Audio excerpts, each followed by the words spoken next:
Ya está. Perfecto. Continuando con el programa, vamos a dar paso a la sesión de ponencia principal 1, que tiene como título Democracia Cultural y Desarrollo Sostenible, modelos y desafíos para la política. Contamos con la participación de manera virtual de Jordi Balta y con la presencia de Thomas Peters y en la moderación de Eleonora Belfio. Jordi Balta, investigador y consultor en políticas culturales y relaciones internacionales, se ha especializado en derechos culturales, sostenibilidad y gobernanza local. Es miembro del grupo de expertos de la UNESCO. Tomás Peters es profesor asistente de la Universidad de Chile y doctor en estudios culturales por Birkbeck, University of London. Su investigación se centra en la sociología del arte, las políticas culturales latinoamericanas y la relación entre el Estado y el campo cultural. Por favor, los recibimos con fuertes aplausos y damos inicio a esta conferencia.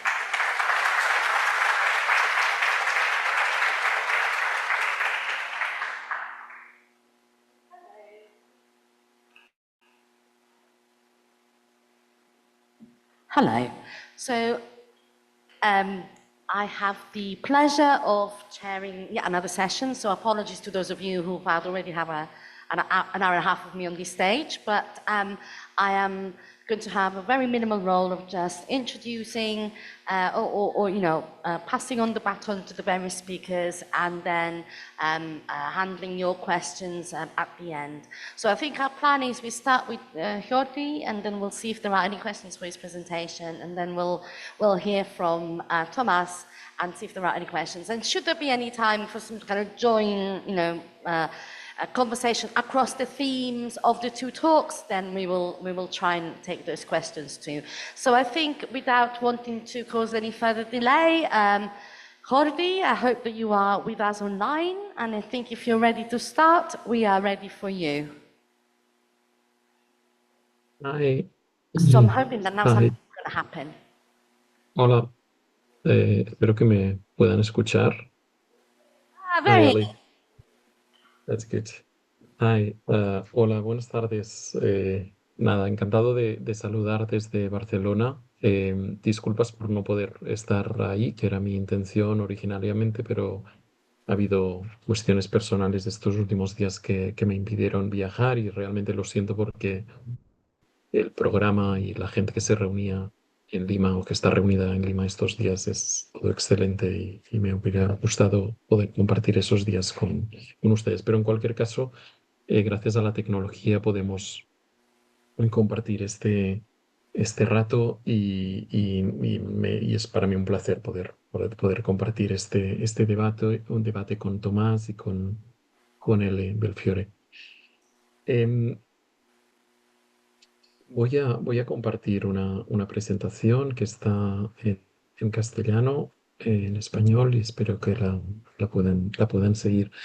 Em, segundo.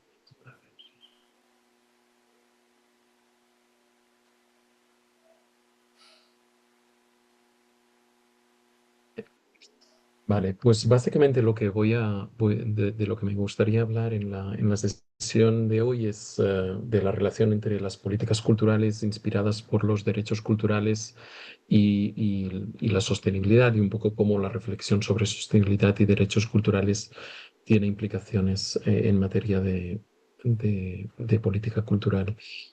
Eh, Empezaría antes que nada con una breve reflexión un poco sobre la posición del investigador en relación con la sostenibilidad, sin querer alargarlo mucho, pero sí quería poner por delante que para mí, en tanto que investigador, enfrentarme a la sostenibilidad conlleva asumir por un lado una posición comprometida de entender que la sostenibilidad no es algo externo, sino es algo que nos interpela, del que somos responsables todos de alguna forma, aunque decir que hay responsabilidades universales no implica decir que haya responsabilidades iguales para todo el mundo, pero sí requiere pues, esa posición comprometida en la investigación, y por otra parte una posición crítica de asumir que pese a que podemos utilizar el término sostenibilidad, sabemos que el mundo en el que vivimos no es un mundo en el o que queramos sostener como tal, ¿no? Hay muchas cosas en este mundo que no queremos sostener, que tenemos que mejorar, abordar, y que por otra parte también somos conscientes de que los términos acerca de la sostenibilidad se han mal utilizado muchas veces, ¿no? Y se han instrumentalizado para cuestiones que tienen poco que ver con lo que el término eh, quería decir inicialmente. Pero en cualquier caso, ese es un poco el marco al que me quería referir y quería empezar destacando el hecho de que seguramente esa reflexión sobre políticas culturales y sostenibilidad que está en el centro de la conferencia de estos días, ahora mismo se puede considerar también uno de los marcos centrales, al menos en el discurso de cómo se piensan las políticas culturales, ¿no? Al menos contamos ahora con una serie de marcos internacionales que hablan de política cultural y sostenibilidad de una forma que no teníamos hace unos años. Cojo como ejemplo el informe mundial de UNESCO sobre políticas culturales que se presentó apenas hace unas semanas en la conferencia Mondiacult en Barcelona y que empieza pues presentando un marco de resultados con 7 áreas de impacto de las políticas culturales. Si nos fijamos en detalle, como ven aquí, pues tenemos un primer impacto que tiene que ver con promover la participación inclusiva y equitativa en la vida cultural. Y tenemos varias referencias a cuestiones que tienen que ver con la sostenibilidad, con la resiliencia, etcétera, etcétera, ¿no? Un cuarto área de impacto que habla de fomentar un ecosistema cultural inclusivo y sostenible. El quinto nos habla de afrontar el cambio climático y promover la sostenibilidad medioambiental. El sexto habla entre otras cosas, de proteger a los artistas y reforzar la resiliencia, la paz y la seguridad. Y el último impacto, que de alguna forma actúa como colofón, habla de integrar la cultura como objetivo independiente para el desarrollo sostenible, la paz y la seguridad. Es evidente que esto tiene que ver en buena parte con la voluntad de situar las políticas culturales en relación con los marcos internacionales, con la Agenda 2030 y con la propuesta de que en la Agenda post-2030 haya un objetivo vinculado a la cultura, y eso lleva a remarcar el vínculo entre cultura y desarrollo sostenible. Pero en cualquier caso, y también es verdad que aquí las distintas nociones de sostenibilidad que aparecen en estos impactos tienen connotaciones o significados distintos, ¿no? No es lo mismo un ecosistema cultural sostenible que la sostenibilidad ambiental o otras cuestiones. Pero en cualquier caso, tenemos un marco que hoy habla mucho de estas cuestiones. Y evidentemente esto viene a reforzar cosas que sabemos desde hace años. Y no me voy a centrar mucho en ello, no voy a profundizar mucho en ello, pero tenemos mucha investigación, muchos conocimientos y muchas experiencias que explican el vínculo existente entre cultura y sostenibilidad. El hecho de asumir que la transición hacia la sostenibilidad, y a lo largo de la intervención utilizo sostenibilidad como término paraguas, siendo consciente de sus limitaciones, y hablaré también de cuestiones que tienen más que ver con la regeneración o con la resiliencia, pero permítanme que como eh, por simplificar el diálogo, el discurso hable de sostenibilidad en muchos casos, ¿no? Pero sabemos que esa transición hacia lo sostenible va más allá de lo técnico y lo tecnológico y requiere también cambiar valores, aspiraciones y comportamientos, ¿no? Cuestiones que tienen una base cultural muy profunda. Sabemos que hay conocimientos tradicionales que pueden aportar elementos para reflejar una visión más equilibrada e integrada entre sociedad y planeta. Sabemos que en muchas comunidades existe un vínculo fuerte entre identidad, cultura y territorio, en una perspectiva integrada que también nos puede acercar a ciertas visiones de la sostenibilidad. Y sabemos que en un mundo en transición, las artes y la creatividad pueden contribuir a generar imaginarios y narrativas de futuro que nos inspiren a una transición que debería ser inclusiva y participativa, y que a través de esos procesos podamos expresar nuestras aspiraciones y nuestros miedos. Entonces, tenemos estos conocimientos, tenemos esos marcos internacionales, y entonces la cuestión es, bueno, desde una perspectiva de investigación en políticas culturales y con esa reflexión un poco crítica que les decía, bueno, cuál podría ser nuestro rol, ¿no? En acompañar estas cuestiones. Eh, yo quería, bueno, volver un poco a lo que les decía hace un momento bueno, el término sostenibilidad lo utilizamos un poco por simplificar, pero sabemos que no nos dice todo lo que queremos, ¿no? Y para profundizar un poquito en esa reflexión, pues adopto también alguna cuestión que tiene más que ver con las lógicas de regeneración social y planetaria, ¿no? Y me agarro a este artículo publicado hace unos meses por Mafalda Damaso y Bethany Rex, donde nos hablan de hacia una aproximación regenerativa a las políticas culturales, ¿no? Y dicen, proponemos definir una política cultural regenerativa como una aproximación que apoya prácticas culturales de producción y de consumo que restauran y fomentan no solo los ecosistemas culturales y las comunidades, sino también sus contextos naturales, sociales, económicos y políticos. De ahí quería resaltar tres elementos. De entrada, esa idea de que eh, el ecosistema cultural es interdependiente con un contexto más amplio y que el ecosistema cultural puede contribuir a restaurar, ¿no? A regenerar ese contexto. Segundo aspecto que es la multidimensionalidad, ¿no? Que seguramente es evidente, pero es entender que la sostenibilidad o la regeneración no son exclusivamente medioambientales, aunque la salud planetaria es esencial, sino que tienen que ver también con aspectos sociales, de modelo económico, etcétera, etcétera. Y por último, también en esa noción de contexto, el contexto político, ¿no? Que creo que es importante y que lo es todavía más allá, todavía más en el momento en que vivimos actualmente.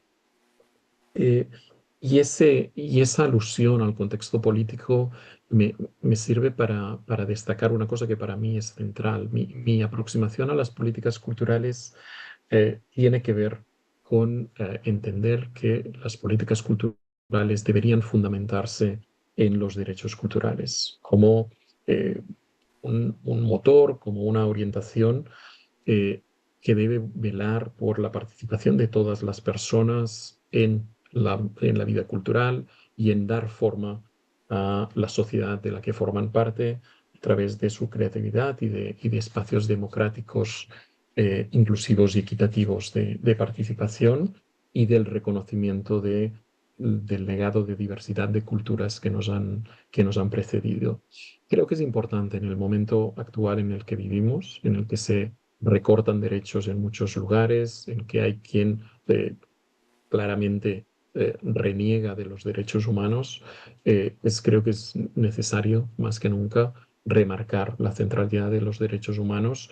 eh, eh, en tanto que nos permiten remarcar la dignidad igual de todas las personas y también aquello que tenemos en común.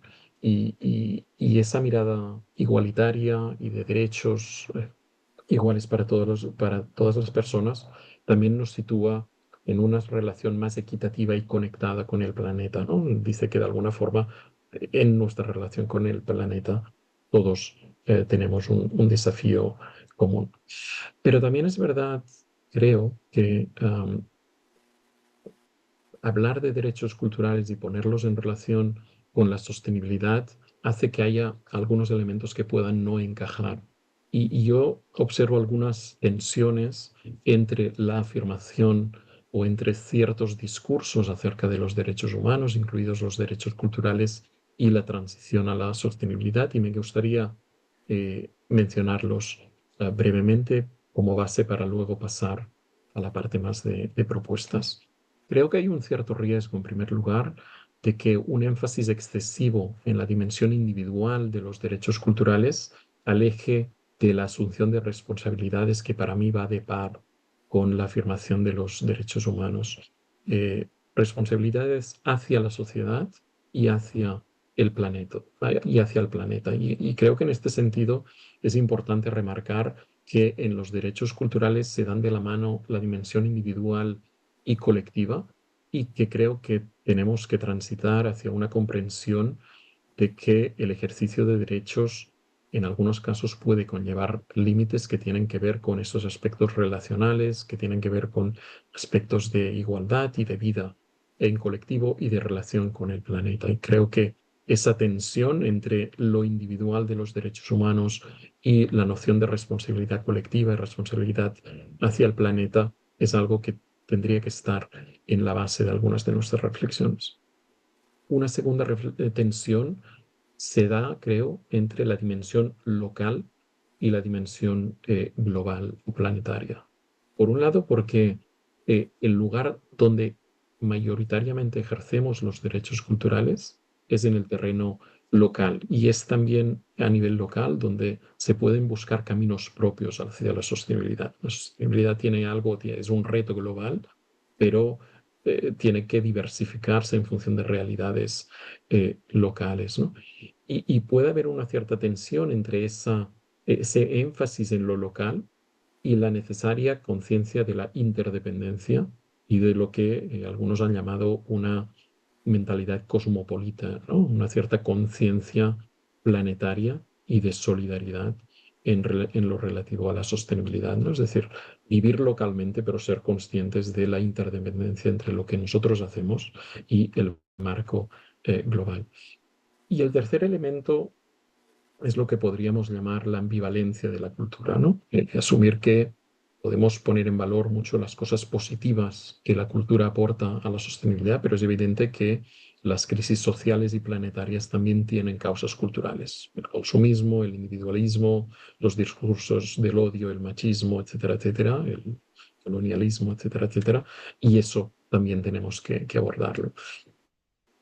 Para ilustrar un poco este último punto, saco a colación brevemente una imagen que seguramente no se puede ver no se puede leer claramente, pero que creo que es relativamente ilustrativa y es un trabajo que hizo hace un par de años la Comisión de Cultura de Ciudades y Gobiernos Locales Unidos, la red internacional de ciudades que hace años que trabaja en el vínculo entre cultura y sostenibilidad y hizo un análisis de los 17 Objetivos de Desarrollo Sostenible desde la perspectiva de cómo los derechos culturales y los factores culturales se interrelacionaban con ellos. Y ahí lo que pueden ver es, en la parte verde, la contribución positiva que puede hacer la cultura al alcance de estos derechos, de estos objetivos, y en la parte roja, los aspectos negativos, ¿no? O los aspectos en que lo cultural puede ir en detrimento de la consecución de los objetivos de desarrollo sostenible. Nada, y me parece una imagen bastante ilustrativa. Habiendo hecho esta introducción, quería pasar ahora a la segunda parte de la intervención, que es, bueno, presentar algunas orientaciones genéricas para fortalecer el vínculo entre políticas culturales y sostenibilidad, ¿no? A partir de la identificación de esas tensiones, de eso que sabemos, de lo que hemos observado, pues plantear un poco hacia dónde hacia dónde podríamos ir o algunas cosas que yo creo que tendrían que estar más presentes en las políticas culturales. Y lo haré en parte pues remarcando nada, cuatro ideas y en algunos casos también eh, subrayando la necesidad de eh, prestar más atención a aspectos que tradicionalmente han quedado olvidados, que creo que han quedado olvidados en las políticas culturales. La primera cuestión para mí importante es abordar más directamente las tensiones, los conflictos y los desafíos estructurales a los que nos enfrentamos. Eh, y eso implica recuperar la idea de que el terreno cultural es un espacio de tensión y que más allá de que las políticas culturales muchas veces se centren en la gestión de las artes y el patrimonio, creo que esas cuestiones, esas cuestiones que generan tensión, que generan diferencia, que generan debate, tendrían que formar parte del campo de acción de las políticas culturales. Y decir que las políticas culturales deberían abordar más directamente tensiones, conflictos y desafíos estructurales, y ahí podemos incluir pues, desde en los modelos económicos en los que vivimos, la destrucción del medio ambiente, las desigualdades de género, todas estas cuestiones yo creo que tendrían que formar parte más claramente del campo de acción de las políticas culturales. Eso no implica necesariamente buscar generar más conflicto o maximizar las tensiones, sino asumir la complejidad y buscar generar espacios de encuentro, de interacción y de negociación superando lo binario, ¿no? O sea, es decir, asumir esa complejidad y esa idea de superar lo binario creo que es algo que podemos adoptar de los estudios sobre ecología, ¿no? Donde esa visión más holística y más compleja. Si me permiten un pequeño interludio de prosa poética, para decir cosas como estas, me pareció bastante inspiradora esta cita de un libro publicado hace un par de años por una activista y filóloga catalana llamada Roser Bernet, que tiene un libro llamado Límits del Món, donde habla pues, de la importancia del lugar y de la relación con el territorio, etcétera, etcétera, ¿no? Y hay una cita que aquí tienen traducida en castellano y en inglés, traducción mía, con lo cual no sienta cátedra, donde dice, todavía hay nieve en las montañas, todavía hay agua en los ríos. Ciertamente no en todos los ríos hay agua, pero eso afirma ella. Y entonces añade, mientras haya todavías, estaremos vivos. Mientras todavías, adverbios vitales, preferibles a los nuncas y siempres que con su absolutismo matan. Y esa idea de reconocer esos espacios intermedios, esos espacios no definitivos en transición, de reconocimiento de la tensión y del proceso, creo que nos puede inspirar a buscar espacios para las políticas culturales. Segundo elemento, profundizar en la dimensión humana de la sostenibilidad. Lo decía antes, algo que sabemos es que la sostenibilidad no es algo que se resuelva únicamente con tecnología o con técnica, sino que tiene que ver con valores, con conocimientos, con capacidades, con responsabilidades. Y creo que ese debería ser uno de los terrenos de las políticas culturales, ¿no? Abordar cómo en el espacio de las políticas culturales podemos reflexionar y podemos acercar a esa reflexión y a esas cuestiones más complejas. No cito aquí también a un artículo reciente de Carla Figueira y Amy Fullman, donde dicen el ecosistema de las políticas culturales en todos los niveles tiene un rol único para crear la capacidad de ser regenerativo a través del diseño, la implementación y la evaluación de políticas que creen las condiciones para la imaginación, la creatividad y para que las expresiones culturales florezcan, ¿no? Y creo que es de un poco esa idea, ¿no? De generar contextos en los que la gente pueda ser partícipe, ¿no? Abordar un poco esa dimensión humana de la sostenibilidad, que creo que también está bastante presente en algunos de los últimos informes que han publicado el PNUD, el Programa de Naciones Unidas para el Desarrollo, en la serie de informes de desarrollo humano. Hay varias reflexiones que van un poco en esa línea, ¿no? De cómo de la coexistencia o la interrelación entre el desarrollo humano y el desarrollo sostenible. Creo que aquí hay un espacio interesante para las políticas culturales. Creo firmemente que esto pasa también por revisar los modelos de gobernanza, quién participa en la toma de decisiones, en los debates, y que eso requiere descentralizar la gobernanza de las políticas culturales, generar espacios participativos, abordando las desigualdades que implican, que impiden la participación en la gobernanza y conectando mejor la reflexión y la acción en forma en lo que algunos han llamado comunidades de práctica. No me extiendo hoy mucho en esta cuestión, que la he abordado en otros momentos, pero creo que esa cuestión de revisar los modelos de gobernanza de las políticas culturales es fundamental.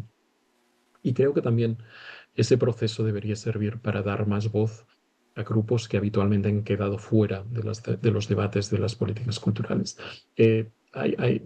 Me inspiro ahí, por ejemplo, en un campo un tanto paralelo, pero los estudios sobre discapacidad y sobre accesibilidad han mostrado como muchas veces cuando una ciudad o un territorio mejora su accesibilidad para las personas con discapacidad, ese tipo de beneficios los disfrutan no únicamente las personas que claramente tienen una discapacidad, sino que las puede disfrutar un abanico mucho más amplio de la población. Gente que no tiene discapacidades reconocidas, eh, pero que también se beneficia de espacios más accesibles, más cómodos, menos ruidosos, etcétera, etcétera.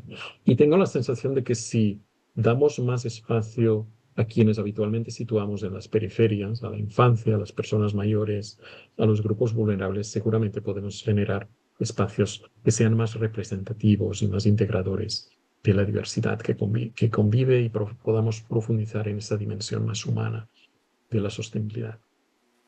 El tercer aspecto importante para mí es revisar las nociones y los usos del tiempo en las políticas culturales. Nuestra sociedad es víctima muchas veces de la aceleración, de la búsqueda de la generación de novedades constantes, de la centralidad de lo cuantitativo, etcétera, etcétera.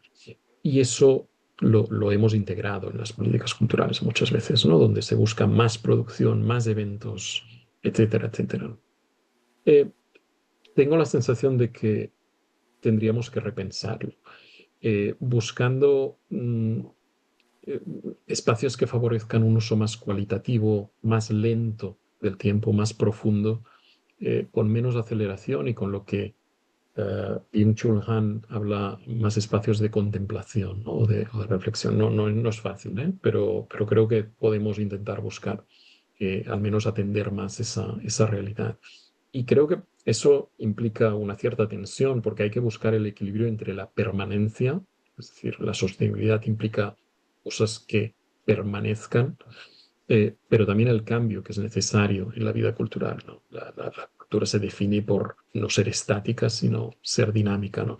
Pero creo que ahí pues, nos podríamos apoyar en favorecer más el diálogo entre generaciones y entre lugares, el favorecer tiempos de trabajo más largos, pero en términos de creación, de producción, de acceso, etcétera, etcétera, y menos centrados en lo nuevo. Y por último, también entender que la creatividad, además de generar nuevas obras, también puede tener que ver con los cuidados y con la reparación de nuestro mundo, ¿no? Entonces creo que repensar la creatividad en esa línea me parece interesante.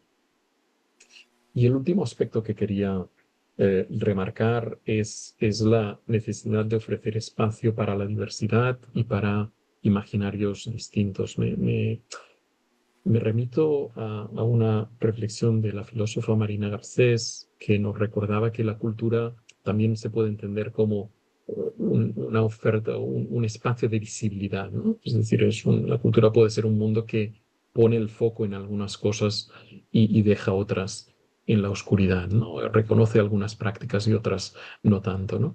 Pero también ella misma nos dice que hay margen para abrir los posibles, ¿no? Visualizando otras prácticas que están en el mundo en que vivimos, ¿no? Cosas que pasan en las periferias, modelos cooperativos, eh, prácticas tradicionales que continúan siendo significativas, etcétera, etcétera. Y creo que esa noción de abrir los posibles, de diversificar aquello a lo que damos visibilidad y atención es importante, ¿no? Y lo ejemplificaría con una serie de cuestiones concretas, ¿no? Es decir, creo que evidentemente es necesario dar visibilidad a formas expresivas y a patrimonios de orígenes distintos y a aquellos proyectos muchas veces poco visibles, pero que sabemos que existen en nuestras comunidades, a veces en espacios poco visibles, proyectos que velan por la sostenibilidad social y ambiental a nivel local y que tienen un componente cultural importante. Creo que es importante también recordar que los derechos culturales, además de reconocer y legitimar el derecho de toda persona de conocer y practicar su cultura, también tienen que ver con el derecho de participar en la cultura ajena y poder acceder, conocer y participar en otras culturas, y eso debe ser algo que tendrían que garantizar las políticas culturales. Si recuerdan, el pensador Teixeira Coelho, que nos dejó hace unos años, definía la cultura como como una larga conversación. Y un poco esa idea de la cultura como conversación entre distintos, creo que tendría que ser central. Y esa idea del diálogo y de la conversación tiene unas implicaciones muy importantes también en el plano internacional. Y más hoy en día ante el ataque a lo multilateral, ante el rechazo del otro, etcétera, etcétera, creo que es necesario que las políticas culturales mantengan una dimensión internacional. La Convención sobre la diversidad de las expresiones culturales de UNESCO, adoptada en 2005, incluye un compromiso con el trato preferente a las expresiones culturales del sur global y creo que tendría que dársele la centralidad que merece. Hay varias iniciativas como la Carta por una Cultura Justa, aprobada en 2024, que también dan orientaciones en este sentido y creo que esto tiene que formar parte de nuestras políticas culturales. Y ya terminando, y aunque parezca un poco, bueno, no sé si parece un poco más raro, pero tengo la sensación, leí hace poco un artículo que destacaba cómo en la lengua inglesa, en los últimos 200 años, se ha perdido cerca del 60% de los términos que tenían que ver con la naturaleza. Y seguramente eso no es exclusivo de la lengua inglesa, probablemente lo podríamos hacer extensivo a a otras lenguas. Y seguramente esto tiene que ver con cuáles son nuestros imaginarios y tiene que ver con cómo son nuestras vidas, ¿no? Pero tengo la sensación que probablemente en las políticas culturales podríamos prestar un poco más de atención a la lengua y a los discursos y a las narrativas, ¿no? Algo que a veces hemos descuidado, pero que creo que sería importante. Y en ese fomento de narrativas, pues, probablemente también podemos buscar favorecer las conexiones con otros sectores que intervienen alrededor de la sostenibilidad. Y ahí, pues, ya tenemos muchos ejemplos de actividades de ciencia ciudadana en bibliotecas, la recuperación del conocimiento vinculado a la biodiversidad, la participación de artistas y organizaciones culturales en procesos de renaturalización de las ciudades, etcétera, etcétera. Entonces creo que esos binomios y esa cooperación entre lo cultural y los otros sectores que intervienen en la sostenibilidad, creo que es algo que también debería formar parte de esa generación de imaginarios y de esa apertura de los posibles. Creo que lo voy a dejar aquí. Muchas gracias. No sé si me he alargado un poco, pero nada, gracias por su atención y contento de participar luego en el diálogo. Gracias.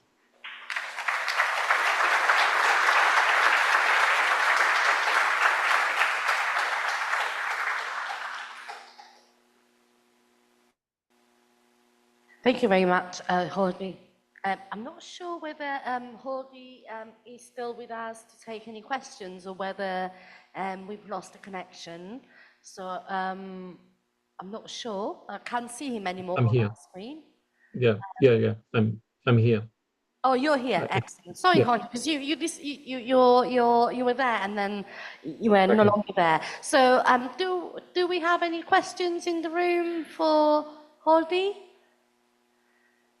Oh, you're back. I can see you now. Oh, there's a question up there. So there should be a microphone on its way to you. Yes. And feel free to ask the questions in either English or Spanish. Gracias. Quería preguntarle a Jordi si pudiera profundizar a qué se refiere con este enfoque individual de los derechos culturales, que un poco deja de lado sus implicancias colectivas y su relación con el medio ambiente, como si pudiera poner algunos ejemplos sobre cómo se manifiesta este enfoque que él plantea de una concepción individualista de los derechos culturales. Y gracias. En realidad, seguramente esa reflexión la podríamos hacer extensiva no solo a los derechos culturales, sino a los derechos humanos en general. Es decir, muchas veces prevalece o en algunas sociedades al menos, prevalece la idea de que los derechos humanos o que toda persona tiene derecho a muchas cosas, pero que el ejercicio de esos derechos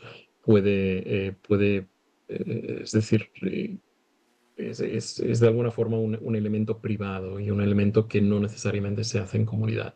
En el campo de los derechos culturales, pues un ejercicio individual de los derechos culturales es el acceso a contenidos culturales en el domicilio de cada uno y creo que es necesario, ¿eh? O no en el domicilio de cada uno, también pues alguien que va a una biblioteca y hace uso de los servicios bibliotecarios o alguien pues que nada, lee un libro o participa de forma individual en cualquier actividad cultural. Remarcar la dimensión colectiva tiene que ver, por un lado, con entender que en la sociedad en la que vivimos, creo que es necesario, además de garantizar el acceso para todas las personas a la vida cultural, generar espacios donde la participación cultural sea en grupo, es decir, luchar contra la fragmentación y contra la segmentación y favorecer espacios donde nos encontremos no solo con quienes son iguales que nosotros, sino también con quienes son distintos. Un poco lo que decía antes de recordar que los derechos culturales tienen que ver con acceder a nuestros propios patrimonios o nuestras propias lenguas, prácticas, etcétera, etcétera, pero también podernos confrontar y poder acceder a otras expresiones culturales. Entonces creo que esos intercambios cruzados o esos accesos culturales cruzados son fundamentales y tienen que ser una de las vocaciones de las políticas culturales desde esta perspectiva, creo. Eh, y entonces, básicamente es esto, o sea, remarcar la necesidad de que la, el fomento de los derechos culturales o el ejercicio, el compromiso con los derechos culturales entienda pues, que la vida cultural es dinámica gracias a la interacción y al intercambio. Y que si únicamente nos detenemos o nos centramos en el consumo o en el ejercicio o en la creación individual, perdemos parte de la fuerza de lo colectivo, ¿no?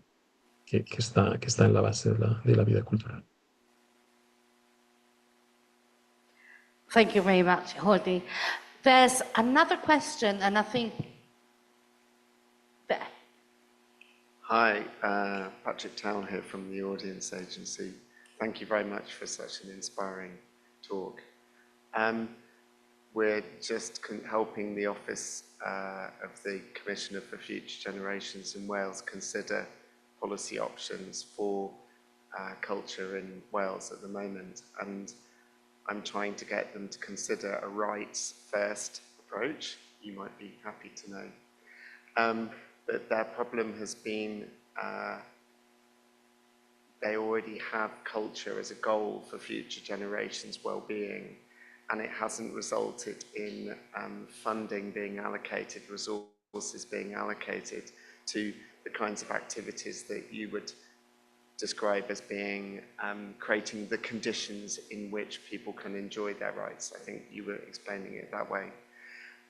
How do you think that the through line can be made in policy from the rights to the duties on bodies and funders to create those conditions?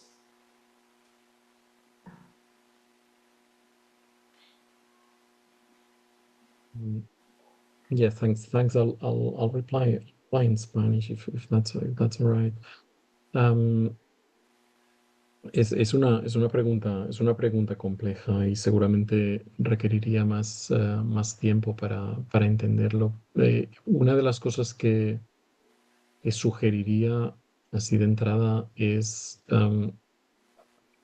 utilizar el marco que ofrece o que propone la Comisión de Cultura de Ciudades y Gobiernos Locales Unidos a través de herramientas como lo que llama Cultura 21 Acciones y Cultura 21 Plus. Todas estas herramientas están disponibles en varias lenguas y de hecho creo que en el Reino Unido también hay varios municipios y territorios que los han utilizado y que de alguna forma yo creo que buscan reconocer esa complejidad, ¿no? De cómo remarcar los derechos o cómo partir de una lógica de derechos, pero sin rehuir las tensiones que eso implique y integrando la acción cultural de una forma muy interrelacionada con aspectos que tienen que ver con la educación, con la cohesión social, con el desarrollo económico, etcétera, etcétera. Es decir, evidentemente, yo creo que en marcos como el que se plantea en el país de Gales, em, em, es necesario, es necesario enfatizar el rol específico de la cultura, pero también las interrelaciones con otros ámbitos de la acción pública.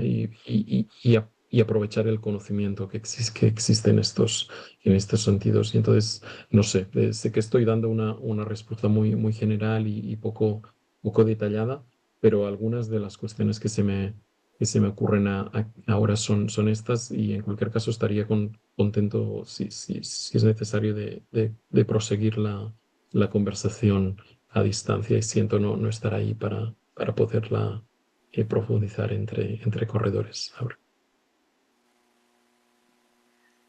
Don't worry, Jordi, that was brilliant. Thank you. I don't think we have any further questions unless I've missed anyone. So I think we will please join me in thanking Jordi for managing to give his presentation despite issues, and thank you for that because we really appreciated it. So thank you very much, Jordi. This is for you. Thank you. And I'm thrilled to pass on the baton to Thomas Peters from the University of Chile, who doesn't have a sort of PowerPoint tonight, so he will be talking to us from his chair in a very relaxed manner. Ok, muchas gracias Eli por la introducción, muchas gracias a todas y todos por estar aquí hoy también. Yo debo decir y reconocerte que es un honor compartir aquí la mesa contigo, Eli, que te leíamos cuando éramos jóvenes y alocados investigadores e investigadoras de políticas culturales, te leíamos y era un placer conocer tu pensamiento. También quiero agradecer aquí a Santiago por la invitación, aquí en Lima, ciudad que estimo mucho y que he tenido la experiencia también de poder trabajar como profesor en la maestría de estudios culturales aquí en la Católica del Perú. Y también a Steven, bueno, y grandes amigas y amigos acá hoy. Lo que hoy voy a presentar a ustedes es una sumatoria de ideas, de pensamientos que he ido desarrollando en los últimos años como, por una parte, investigador, como académico, entre comillas, de este mundo, y también la experiencia que uno ha tenido en el mundo de la implementación de las políticas culturales, específicamente en mi país, que con algunas colegas tuvimos la suerte y también, por qué no decirlo, el dolor en algún nivel de participar directamente en los espacios culturales, en las instituciones culturales de mi país. Y lo que voy a presentar hoy es básicamente 3 ideas que creo que son claves dentro de esta conversación. En primer lugar, voy a hacer un pequeño diagnóstico de una sensación de malestar que estaríamos viviendo en Latinoamérica y que se puede reflejar en algunas cifras, en algunos elementos de mi país, que es Chile. Para luego avanzar hacia la pregunta por la democracia y cómo la palabra democracia ha jugado un rol muy importante en el ámbito de la cultura, históricamente, y especialmente desde la segunda mitad del siglo XX hasta la actualidad. Y voy a cerrar esta presentación haciendo una propuesta. Quiero proponer algo que me parece que los tiempos, la historia de Latinoamérica está exigiéndonos poder repensar, y es el vínculo entre, nuevamente, democracia y cultura. Y quiero proponer un concepto que se ha denominado, que yo lo denomino democratizar cultural, que sería, está como tesis, un entre y un más allá de la democratización cultural y la democracia cultural, como grandes paradigmas que han existido en las políticas culturales en el contexto occidental. Entonces, para comenzar, me gustaría poder plantear algunos elementos de por qué estaríamos hablando de una suerte de malestar. Si uno revisa, Eli, revisa en Latinoamérica, uno observa que tenemos problemas generales en nuestra región. Tenemos problemas con el cambio climático, tenemos problemas con el crimen y la seguridad, elementos que nos caracterizan a nuestros países. Tenemos situaciones migratorias cada vez más complejas en nuestra sociedad. El aumento de la desinformación también ha sido un problema grave, y el temor a los efectos de la inteligencia artificial tiene consecuencias directas en cómo la forma de entender el trabajo es un elemento que nos preocupa. Pero todo esto nos afecta entonces en una lógica de el problema de la calidad de vida. Hoy, y esto es lo que uno puede observar con mis colegas cuando conversamos y compartimos estos diagnósticos, es que hoy experimentamos una sensación de pesimismo general, porque sentimos que hay un estancamiento de esos ideales que en los 90, en los 2000 pensábamos que era desarrollo. Hoy tenemos una dificultad concreta, creo, de poder pensar un proyecto futuro de sociedad, pero también de nuestras biografías. Déjeme dar un par de cifras estadísticas de mi país, de Chile. En la última encuesta CADEM, no muy buena, pero algo dice, señala que 2 de cada 3 chilenas y chilenos cree que mi país está peor en comparación al año 2000. Es decir, el 66% de las y los chilenos cree que estamos peor que hace 25 años. Y es más, dice esta encuesta, el 60% se siente pesimista con respecto a la situación del mundo en los próximos 25 años. Es decir, hacia 25 años atrás sentimos que estamos mal y nuestra proyección en 25 años a futuro sentimos que hay un pesimismo respecto a esa posibilidad de futuro. Cuando otra encuesta que se ha hecho en mi país, cuando se le pregunta en general, considerando todos los aspectos económicos, valóricos, políticos, sociales, cree que Chile avanza en casi el 50% de mis compatriotas señala que avanzamos en la dirección incorrecta. Si uno observa estas cifras y se complementan con otros informes, como uno que salió hace muy poco en Chile, que es el informe del PNUD 2024, ¿por qué nos cuesta cambiar? Ese es el título del informe. Dice este informe que hoy en día tenemos una dificultad como país, pero también a nivel latinoamericano, de vivir los cambios, de llevar a cabo los cambios, de poder, con un trabajo colectivo, hacer cambios en nuestra sociedad. La gente percibe que los cambios siguen pendientes a pesar de décadas de luchas y de búsquedas de transformación social. Muchas demandas siguen pendientes, señala este informe. Esto nos lleva, repito, un pesimismo del tiempo presente. Los cambios prometidos no llegan. Es más, llegan nuevos cambios, problemas para nuestras sociedades. Como ya les dije, problemas de seguridad, problemas de violencia, cambios climáticos, y etcétera, etcétera. Hoy, y esto es lo interesante que uno podría decir, hoy sentimos, y esto es una discusión que podemos tener en nuestras sociedades, sentimos que hay más barreras que nunca para cumplir nuestros proyectos biográficos individuales. ¿Y para qué decir los proyectos colectivos? Hoy tenemos en mi país el índice más bajo de participación social que se ha vivido a nivel de medición estadística en las últimas décadas. Hoy lo que sentimos es que nuestro proyecto de vida, la construcción de nuestros horizontes biográficos, no solo tenemos la incapacidad de llevarlos a cabo, sino que la sociedad, las instituciones sociales nos dicen: el problema ya no es nuestro, no es un problema de Estado, es un problema suyo, señor, señora. Es decir, las instituciones nos han transferido el problema de no poder cumplir nuestros proyectos biográficos por tu culpa, por mi culpa, porque no soy capaz de poder producir lo suficiente para cumplir mis sueños. Es decir, el Estado se ha lavado las manos con respecto a la responsabilidad que éste tiene con respecto a nuestro mundo. Esto nos lleva ¿a qué? A un desafío fundamental, a un desafío a cómo podemos entonces vivir la desconfianza en el otro. Hoy la gente siente que puede hacer poco o nada para poder cambiar la situación de nuestras sociedades. ¿Por qué yo he dado este diagnóstico un poco pesimista? Porque indudablemente todo esto es un problema cultural. No es un problema netamente social, económico. Esto es eminentemente un problema cultural. ¿Y por qué es un problema cultural? Porque el futuro para nuestras sociedades aparece despojado de sentido y de posibilidades de imaginación.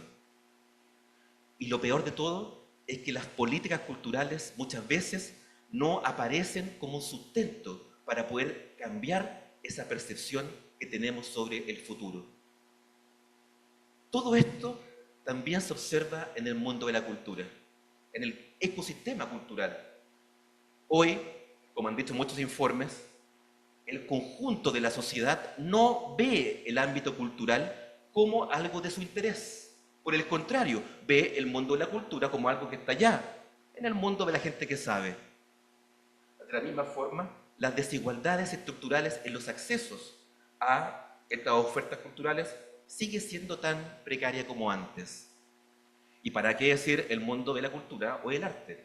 Siguen existiendo brechas de género, brechas de ingreso y brechas de posibilidades de desarrollo de las y los artistas.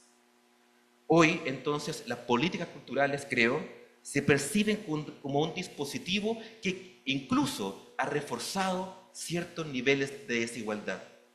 Y eso que una vez, hace muchos años, Eli, me sacaron una cuña, una cita en un medio de comunicación, y yo dije esto: nunca hemos pensado de que probablemente las políticas culturales en Chile han reforzado la desigualdad social. Imagínate lo que dijeron mis colegas. Me dijeron, pero ¿cómo, Tomás? Si la cultura es buena, la cultura siempre nos salva de los problemas. Yo le decía, todas las cifras señalan de que probablemente en mi país las políticas culturales han financiado a los más ricos y prescindido de los más pobres. Todo esto entonces nos lleva a la pregunta por la democracia en América Latina. Y voy a seguir un poco más pesimista, ¿no? Pero al final terminaré con una perspectiva optimista. Me van a perdonar mis colegas latinoamericanas y latinoamericanos. La democracia y todas las estadísticas en Latinoamérica señalan que la democracia está fatigada. Hay un aumento sostenido en la insatisfacción de la democracia, hay una desconfianza creciente con las instituciones, la desinformación crece cada vez más fuerte dentro de las comunicaciones en nuestros países y aumenta, y esto es lo peor, probablemente lo peor, estadísticamente en las últimas décadas ha aumentado el apoyo a gobiernos autoritarios. ¿Por qué? Porque la gente dice que los gobiernos autoritarios enfrentan de mejor manera que la delincuencia y la violencia. Y lo peor de todo, Eli, lo peor de todo es que esto se está reforzando en la población joven de Latinoamérica. Las y los jóvenes están priorizando un gobierno autoritario a un gobierno democrático. Eso es un problema cultural, como les decía anteriormente. Es más, cuando se le preguntó en Chile, bueno, ¿qué es lo más importante en la vida de los jóvenes? La democracia, la familia. ¿Saben lo que respondieron ellos? El dinero. Eso es lo más importante para sus vidas, los jóvenes. Yo no sé dónde va a ir esa gente, para que veamos. ¿Qué vivimos además de esto? Es que a través de procesos democráticos es posible entonces conocer regímenes autoritarios. Y esa es una paradoja que no habíamos visto en Latinoamérica, que a través de procesos democráticos vivamos, experimentamos y sufrimos gobiernos autoritarios. Esto nos lleva entonces a un viejo problema y voy avanzando a la segunda parte de mi presentación. ¿Por qué entonces la palabra democracia ha sido tan importante en el mundo de la cultura? Indudable, porque la palabra democracia funciona muy bien relacionado con la palabra cultura. Es más, recordemos, ya lo dijo el profesor Canclini en su presentación al comienzo de esta excelente conferencia internacional. La democratización cultural fue una de las políticas principales que hemos tenido en el mundo occidental. Sin embargo, ¿qué ha producido la democratización cultural? Bueno, alta inequidad, concentración de jerarquías culturales y en general la sensación de una transferencia entre las élites hacia los mundos populares. La democratización cultural, que sigue existiendo como el gran paradigma de política cultural en Latinoamérica, sigue reforzando entonces formas de inequidad social. ¿Cuál fue la respuesta a este problema? Bueno, la democracia cultural. Y para esto déjame, Eli, citar a una gran colega que está aquí presente, Carla Pinochet, que tiene un buenísimo libro, que se lo recomiendo, que se llama La cultura descentrada, que está en la Universidad de Alberto Hurtado en Chile. Un excelente libro, se lo recomiendo totalmente. Y ella dice lo siguiente, mi colega: ¿qué es o qué fomenta la democracia cultural? Abro comillas, ¿no? Esta es una perspectiva relativista que asume la equivalencia de los diferentes sistemas simbólicos.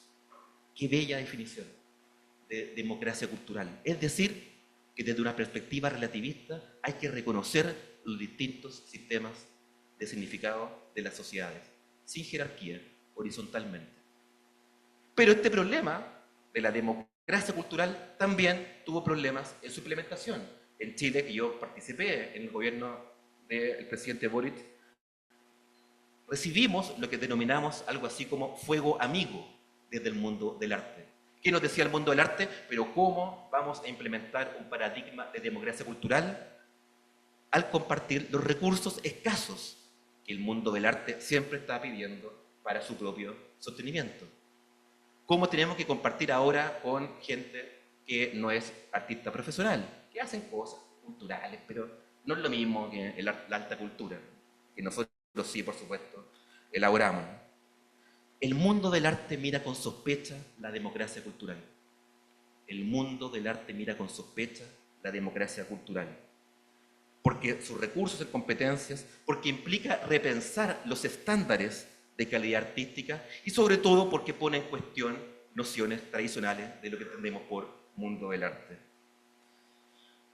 Todos estos elementos nos llevan entonces a preguntarnos por qué la palabra democracia ha estado en estos dos paradigmas.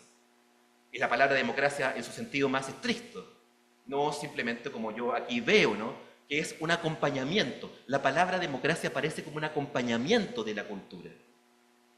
Sin embargo, hay un informe muy importante que me imagino que lo deben conocer, que se titula Informe Cultura y Democracia, la evidencia, cómo la participación de ciudadanos y ciudadanas en actividades culturales mejora el compromiso cívico, la democracia y la cohesión social.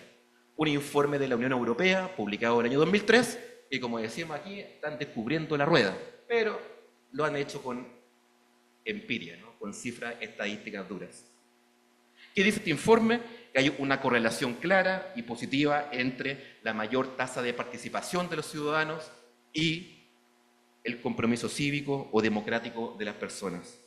Es decir, la gente que más participa culturalmente tiene mayor probabilidad de votar, de ser voluntarios, de participar en actividades, aumenta la tolerancia, la confianza y todas las cosas que aquí ya sabemos y que hemos repetido muchas veces en este tipo de conferencias. Pero ¿qué es lo que dice el informe? Es que, bueno, participar culturalmente, pero sobre todo producir culturalmente, no solo ayuda a una mayor deliberación social, sino que también ayuda a que las artes ayuden a poder producir reflexiones creativas sobre problemas y conflictos sociales. Es decir, la democracia ayuda a crear una imaginación política.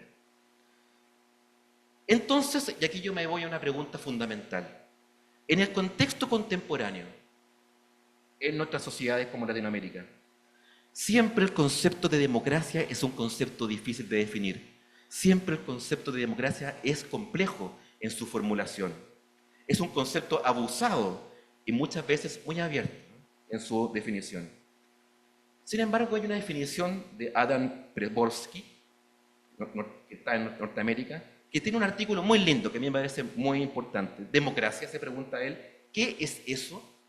Y él define democracia de la siguiente manera. Dice, ¿qué cosa defendemos al defender la democracia? La respuesta distingue, dice él, entre la democracia como un método para procesar los conflictos sociales que pueden surgir en una sociedad específica.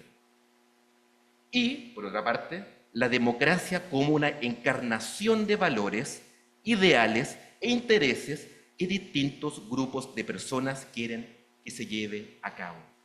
Es decir, primero, democracia, un método para procesar conflictos y, en segundo lugar, un espacio que encarna valores e intereses que distintos grupos sociales quieren que se lleve a cabo. Eso es muy de política cultural. Procesar conflictos y, por otro lado, tener que administrar las distintas perspectivas de mundo que grupos sociales quieren construir socialmente. Si uno ve esa definición entonces, y está en ese elemento ahí presente, creo yo, y esta es la propuesta que quiero plantear aquí hoy, y es mi tesis de trabajo que he ido elaborando, y que me sitúo también en ese famoso libro de Gilles Deleuze, cuando él se pregunta qué es la filosofía, que se responde, bueno, la filosofía es el arte de inventar conceptos. Yo me inclino por ahí, ¿no? Ahí está mi posición. Y quiero proponer entonces este concepto que va en un entre y un más allá de la democratización cultural y la democracia cultural. Y lo que quiero proponer es un concepto de democratizar cultural, donde la palabra democracia sea el sustantivo de cultura y no sea simplemente un adjetivo de la cultura.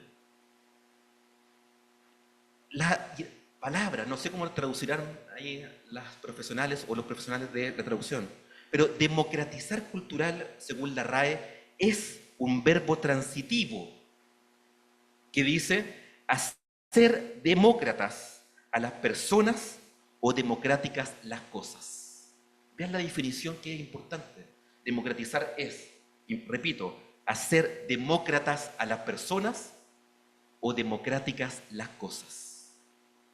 Para mí, la idea de democratizar cultural busca comprender los conflictos sociales, reforzando las capacidades deliberativas de las personas y colectivos, pero considerando la producción artística, la circulación del arte y la recepción del arte como una emergencia, así como fue la pandemia, una emergencia por reforzar la democracia como un valor no solo universal, sino que urgente de defender. Creo que se requiere repensar las raíces de la injusticia social y cultural histórica, reconociendo que hay nuevas formas de desigualdad social que probablemente no estamos viendo. Hoy las formas de desigualdad cultural son muy distintas de las de hace 10 o 15 años atrás. Por eso creo que la función de las políticas culturales tradicionales requiere en el presente un hacer donde se encarnen valores e ideas de sociedad en conflicto para provocar la democracia, pero también para afectarla, y afectarla en su doble noción, es decir, en la noción de afecto, de cariño, y también de afectarla en su condición actual, de castigarla en su condición actual. Y en eso creo que la idea de democratizar cultural, donde pone la palabra democracia, insisto, como sustantivo en esta historia de los paradigmas de política cultural, es hacer a las personas y las cosas más democráticas que nunca, comprendiendo la cultura como una zona de conflictos. Y en esto quiero reforzar esta tesis. Yo me inclino, soy parte de los que cree que la cultura no es la solución, sino que es parte del conflicto. Y por eso me gusta, y por eso trabajo en el ámbito de la cultura, porque creo que la palabra cultura es conflicto, y me gusta aquello. Y ustedes saben además que la palabra o el concepto política cultural tiene también una fórmula muy particular, tiene dos orígenes etimológicos distintos. La palabra política, por una parte, ustedes saben bien, proviene del griego, de la polis, y la palabra cultura viene del latín. Es un concepto compuesto de dos raíces etimológicas distintas. Y por ende ya es, como tal, teóricamente, un problema conceptual. Es un problema teórico. Y en eso, entonces, nos introducimos en un territorio conceptual fluctuante, con significados complejos, porque la pregunta de qué es cultura, qué es política, qué es pública, ya la hemos resuelto y trabajado mucho acá, ¿no? Pero sabemos que cultura es las luchas por creencias e ideas de sociedad. La idea de que cultura es buena per se, ¿sí?, o que tiene una calidad innegable, que es saludable, que es algo bueno para la sociedad, tenemos que ponerla en duda. La cultura como tal no es buena per se. La cultura como tal, como les he dicho, es siempre un fenómeno que está entretejido con el poder y con la imposición de códigos.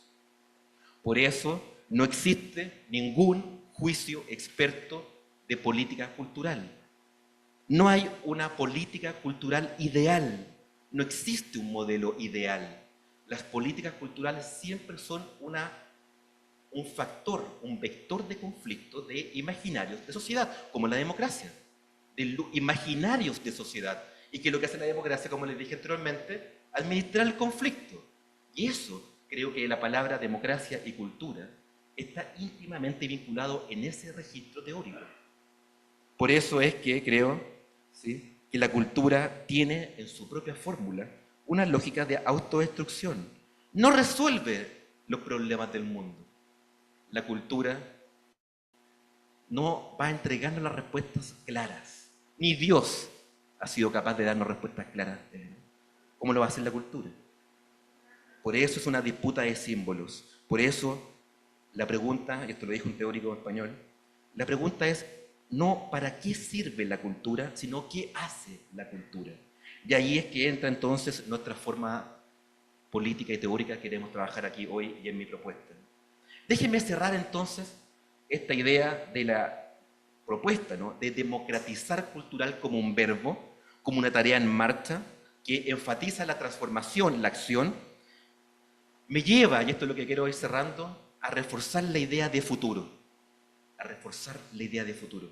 Hay un bellísimo libro de un historiador alemán, Lucian Holscher, que tiene un libro que se titula El descubrimiento del mundo. El descubrimiento del mundo. Y él dice que el concepto de futuro es un concepto meramente moderno, que en la Edad Media no era un concepto de libre disposición para todas y todos. La idea de futuro, de construir a futuro, es eminentemente moderno, dice él. Y él dice algo que me parece muy importante. En la historia de las sociedades, en todas, hay una constante antropológica de la palabra futuro. ¿Y cuál es? Él dice que el futuro siempre pasa por fases de expansión y por fases de contracción. El futuro, la idea de futuro, construir el futuro, pasa por ideas de expansión, de podemos crear un futuro, y también por fases de no hay futuro. Eso entre expansión y contracción me parece especialmente importante. Donde hoy pareciera que en Latinoamérica hay una indiferencia con el futuro, hoy creo que es fundamental poder avanzar en una pregunta por la democracia como un elemento clave en la cultura. Y por eso nos lleva entonces que los elementos aquí discutidos es que creo que hoy, en un encuentro como este, es más importante que nunca volver a pensar la palabra democracia en la cultura, no bajo los paradigmas históricos que hemos tenido, sino que situarlo como una emergencia pública, clave para poder pensar el futuro. Muchas gracias.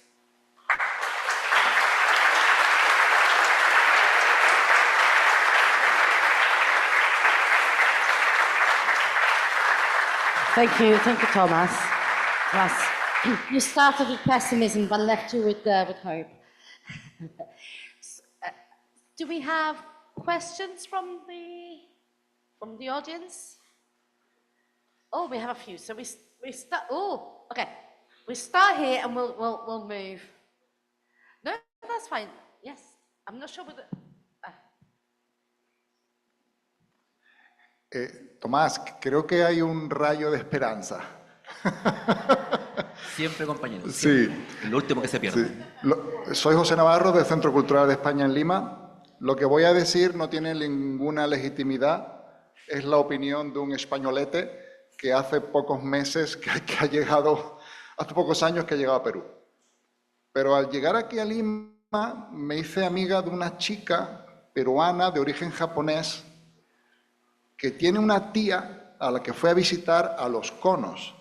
Quien no sepa qué son los conos son las zonas periféricas de Lima donde llega la inmigración de todo el país y son zonas pues más empobrecidas, con menos servicios culturales, menos servicios urbanos, de todo, ¿no?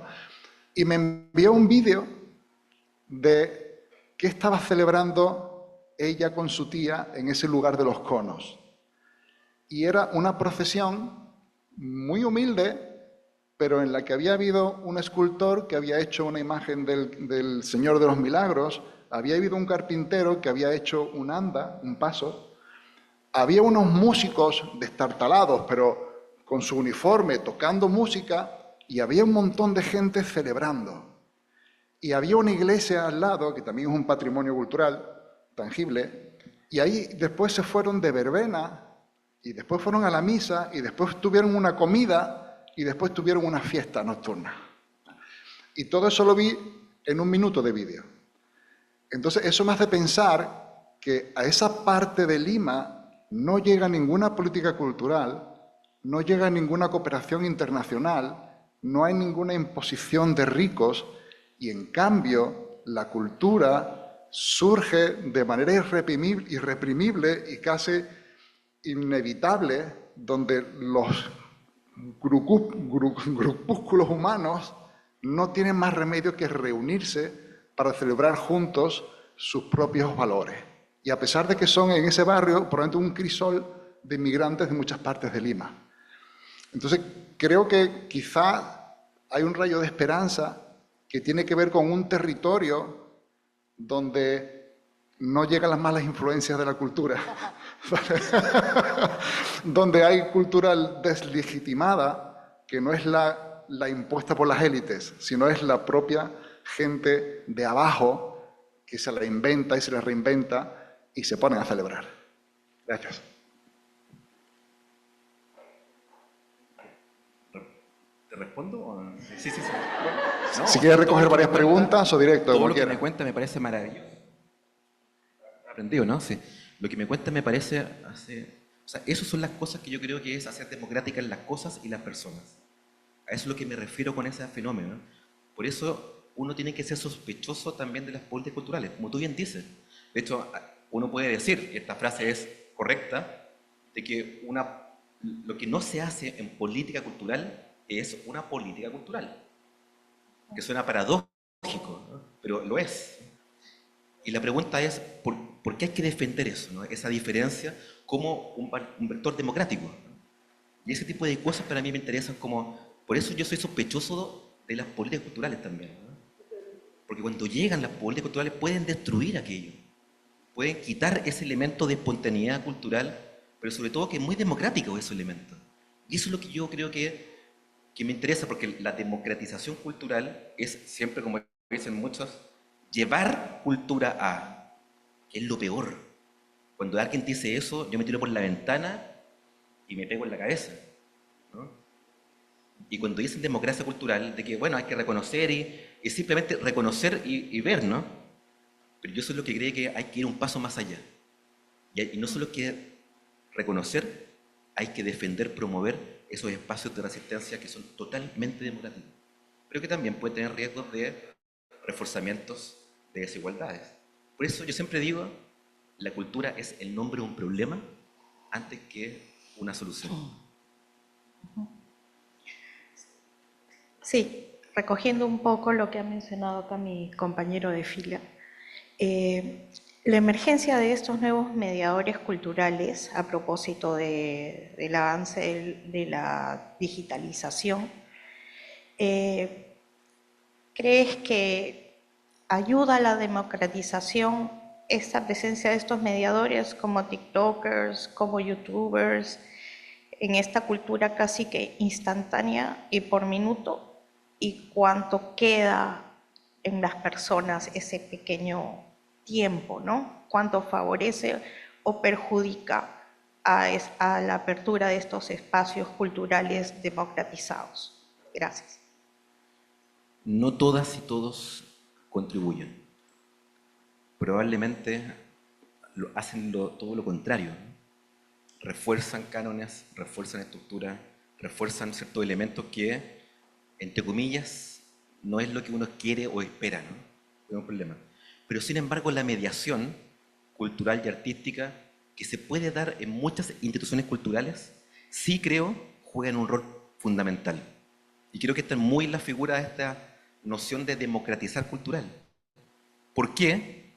Porque la mediación, que todos más o menos saben ese ejercicio, ¿no?, reconoce la equivalencia de los saberes. Y no solo eso, sino lo que yo creo, y así me gusta el concepto de mediación, es que yo lo relaciono con la idea de la homeopatía. Hago la metáfora tradicional de transferir un concepto biológico a un concepto social, ¿no? Nadie le gusta eso, pero bueno, lo hago igual. ¿Por qué como homeopatía, no? Porque la homeopatía lo que hace es introducir en tu cuerpo un pequeño veneno en pequeñas cantidades, para que tu cuerpo cambie y empiece a elaborar una nueva forma biológica de vincularse con el mundo. Yo soy lo que creo que la mediación hace exactamente lo mismo. La mediación en las instituciones, ¿sí?, y una mediación cultural, artística y patrimonial, creo que justamente lo que hace es poder introducir poco a poco en las personas que experimentan ese tipo de experiencia ese pequeño veneno que le empieza a cambiar la percepción del mundo. Porque nadie le cambia el mundo de un día para otro.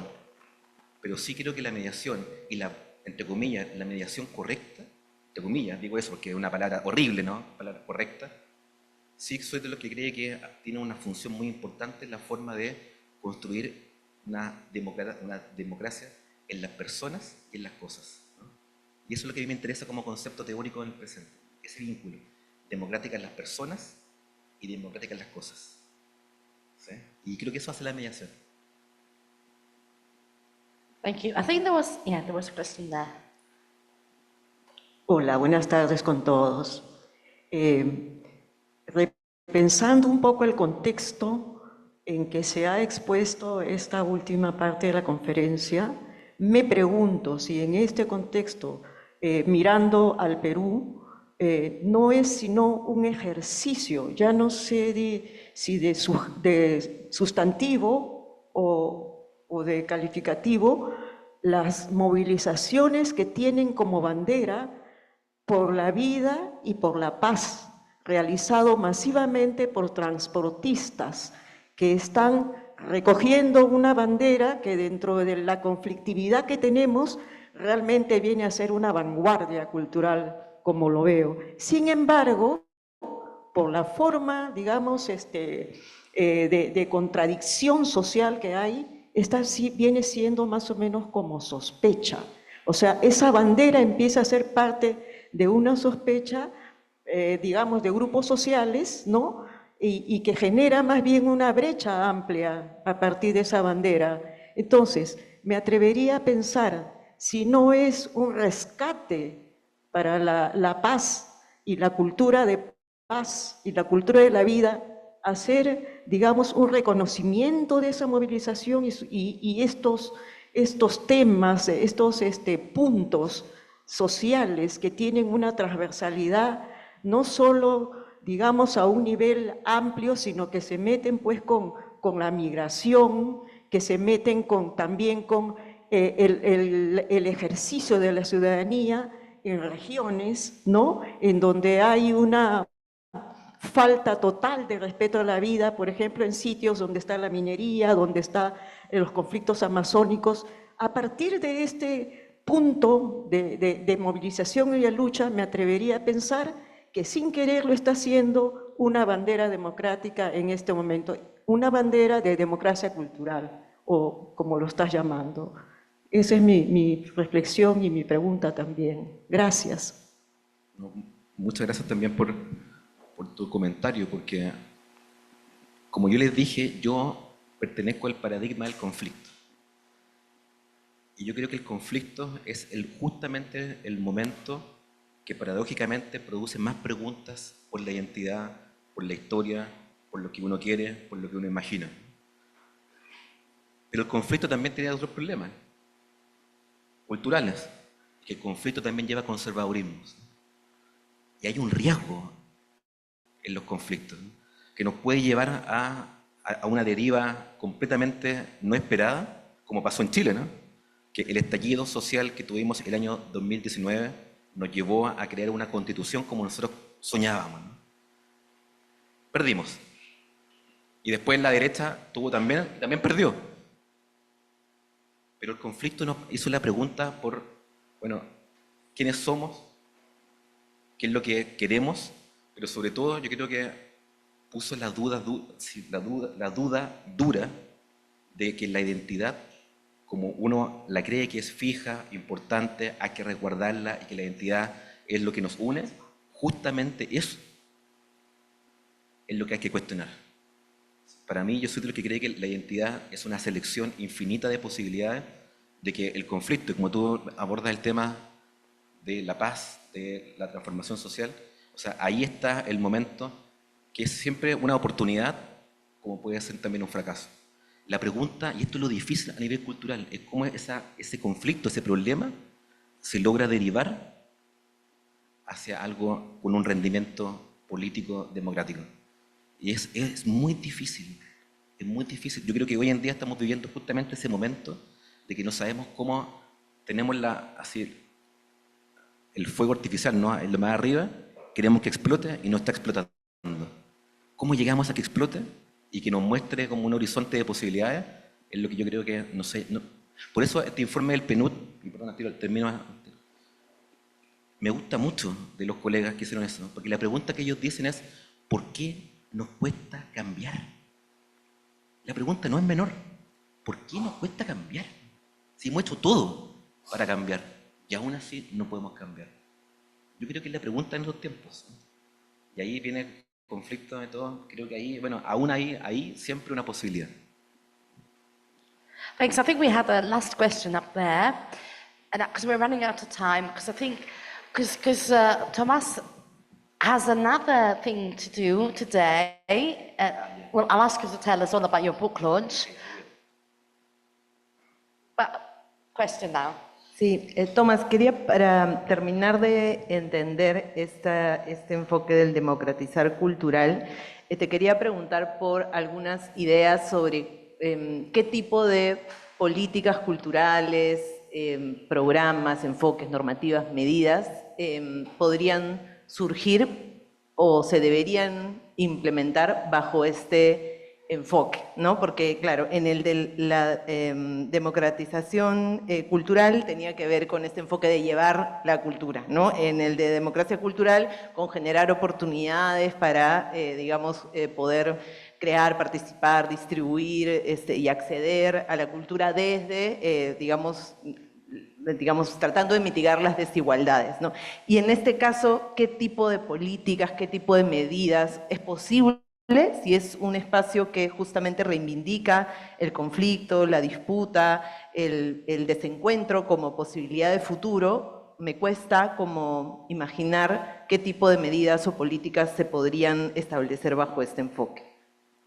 Cuando hay que hacer una pregunta me dio miedo porque Gloria es seria en sus preguntas. Bien, yo creo que llegó el momento, entre comillas, ¿no?, de que una política cultural bajo este registro, esto es teoría, ¿no? Esto es teoría, ¿no? Quiero decir que es un paradigma que hay que seguir, esto es teoría. Tomar más seriamente que nunca la creación artística. Y yo creo que es la obra, la creación artística, la que tiene hoy en día una exigencia radical por la democracia. Y eso tiene que ser fomentado políticamente, pero en las instituciones, en los espacios culturales. Creo que de aquí viene una polémica, ¿no? Esto es una polémica. Yo creo que llegó el momento del dirigismo, entre comillas, de que la pregunta es cómo, a partir de todos los recursos que tenemos en cultura, tenemos que insistir en la democracia. Pero la democracia no como uno la imagina como algo bonito, ¿no?, sino que es, sinceramente, cómo vivir dentro de los espacios culturales el conflicto. Y no sacar el conflicto y olvidar los conflictos, por ejemplo, de las derechas, ¿no? Las derechas también tienen conflictos que quieren introducirlos y probablemente no lo hemos dejado entrar. Y por eso la rabia es tan fuerte de ellos con respecto a destruir todo. Por eso para mí la pregunta de la democracia, el concepto es tan importante. Porque la definición dice administrar el conflicto, pero también es reconocer los distintos imaginarios de sociedad en disputa. Eso es democracia, ¿no? Y por eso yo creo que el arte y las distintas formas de arte tienen que problematizar eso. Y por eso yo creo que las obras, hoy en día las obras tienen que tener una... Y esto es muy benjaminiano, ¿no? ¿Se acuerdan? Hay un ensayo muy lindo de Benjamin, de Walter Benjamin, ¿no? Que se llama El autor como productor. Bellísimo artículo de Benjamin. Y ese texto, él dice, bueno, llegó el momento de que las obras tengan una tendencia correcta. Es una exigencia revolucionaria lo que plantea, y que después eso se va a derivar en la famosa obra de arte. Pero el primer texto donde Benjamin aborda eso se llama El autor como productor. Y yo creo que la figura benjaminiana de eso, de cómo hay que producir una exigencia a través del arte y la pregunta por la democracia, es más urgente y una emergencia histórica. Y ahí yo creo que yo te diría como por ahí va el camino. Pero te insisto, es teoría. Es teoría. Thank you, Thomas.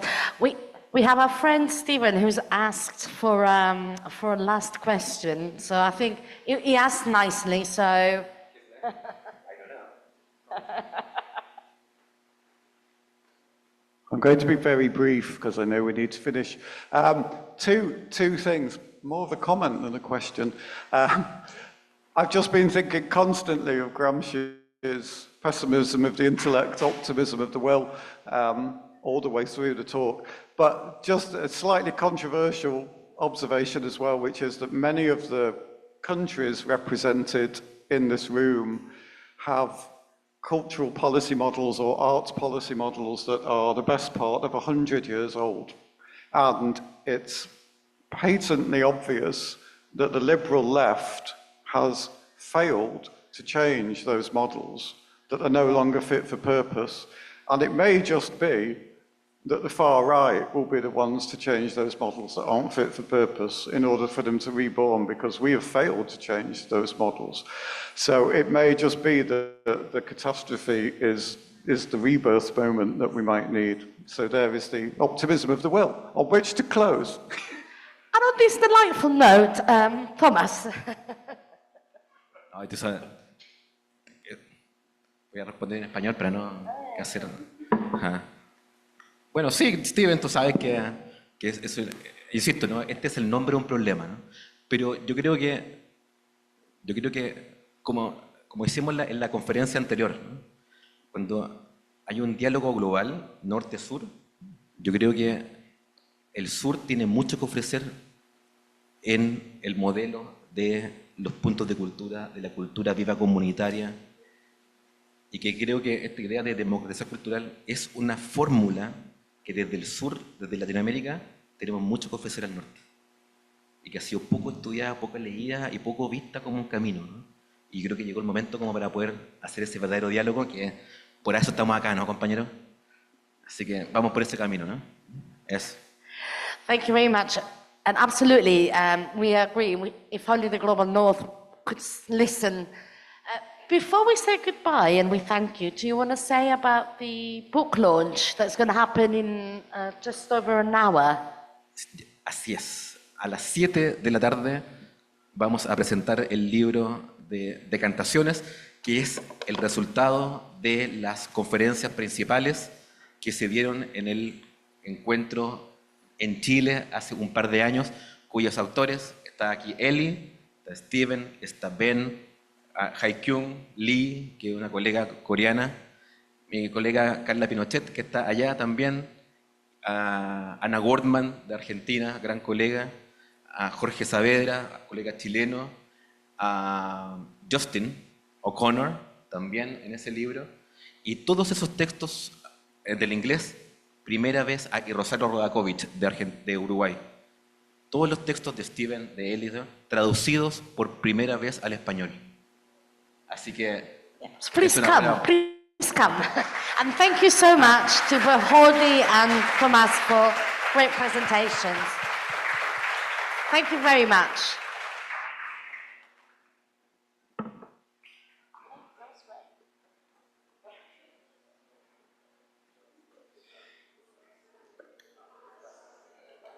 Agradecemos a nuestros ponentes por esta mesa principal y los esperamos mañana a las 8:30 de la mañana aquí para poder empezar nuevamente nuestro segundo día.